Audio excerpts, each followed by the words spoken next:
നടി ആക്രമിക്കപ്പെട്ട കേസിൽ ആദ്യമായി പ്രതികരിച്ചു അതിജീവിത രംഗത്തെത്തിയിരിക്കുകയാണ്. കോടതിയിൽ നിന്നും തനിക്ക് പൂർണ്ണമായ നീതി ലഭിച്ചിട്ടില്ലെന്നും ജഡ്ജ് പക്ഷാപാതമായ സമീപം സ്വീകരിച്ചില്ലെന്നും അതിജീവിത പുറത്തുവിട്ട പ്രസ്താവനയിൽ വ്യക്തമാക്കിയിട്ടുണ്ട്.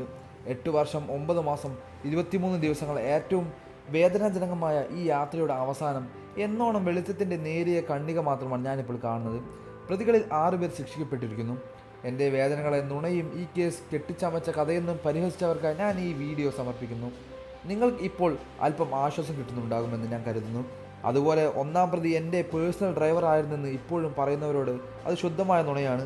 അയാൾ എൻ്റെ ഡ്രൈവറോ എൻ്റെ ജീവനക്കാരനോ എനിക്ക് എന്തെങ്കിലും രീതിയിൽ മുൻ പരിചയമുള്ള വ്യക്തിയോ അല്ല.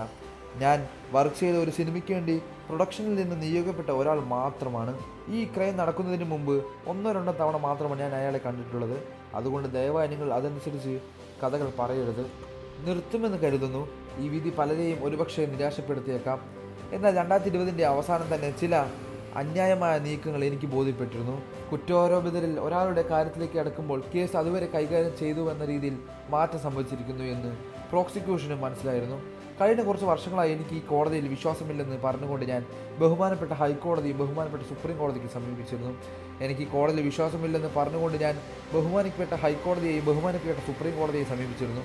ഈ പ്രശസ്ത ജഡ്ജിയിൽ നിന്നും ഈ കേസ് മാറ്റണമെന്നുള്ള എൻ്റെ എല്ലാ ഹർജികളും നിഷേധിക്കുകയായിരുന്നു. നിരന്തരമായ വേദികളിൽ കണ്ണീരിനും കടുത്ത മാനസിക സംഘർഷങ്ങൾക്കും ഒടുവിൽ ഞാനിപ്പോൾ തിരിച്ചറിയുന്നു, നിയമത്തിൻ്റെ മുന്നിൽ ഈ രാജ്യത്തെ എല്ലാ പൗരന്മാരും തുല്യരല്ല. തിരിച്ചറിവ് നൽകിയതിന് നന്ദി. ഉയർന്ന നീതിബോധമുള്ള ന്യായവിധിമാർ ഉണ്ടാകുമെന്ന് തന്നെയാണ് ഇപ്പോഴും വിശ്വസിക്കുന്നത്. ഈ യാത്രയിൽ അത്രയും കൂടെ നിന്ന മനുഷ്യത്വമുള്ള സകല മനുഷ്യരെ ഞാൻ നന്ദിയോടെ ചേർത്ത് പിടിക്കുന്നു. അതുപോലെ അതിശയകരമായ കമൻറ്റുകളും പണം വാങ്ങിച്ചിട്ടുള്ള നുണക്കഥകളും ഉപയോഗിച്ച് എന്നെ ആക്രമിക്കപ്പെടുന്നവർ ഒന്നും പറയാനുള്ളൂ, നിങ്ങൾ അത് വീണ്ടും തുടരുക. അതിനാണല്ലോ നിങ്ങൾ പണം വാങ്ങിയിരിക്കുന്നത്. അതുകൊണ്ട് പണം വാങ്ങിയതിനുള്ള ജോലി കേസിൽ എൻ്റെ അടിസ്ഥാന അവകാശങ്ങൾ സംരക്ഷിക്കപ്പെട്ടിട്ടില്ല.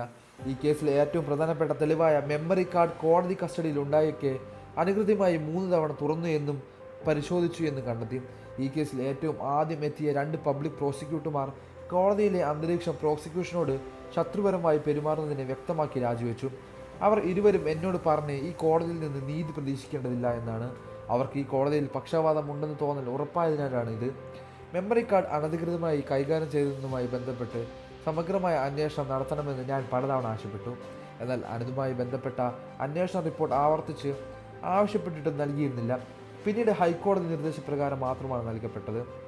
ജഡ്ജിയെ മാറ്റണമെന്ന ആവശ്യമായി ഫയൽ ചെയ്തപ്പോൾ പ്രതിഭാഗം ഇതേ ജഡ്ജി തന്നെ ഈ കേസ് തുടർന്നതും പരിഗണനം എന്ന ആവശ്യവുമായി കക്ഷി ചേർന്നു.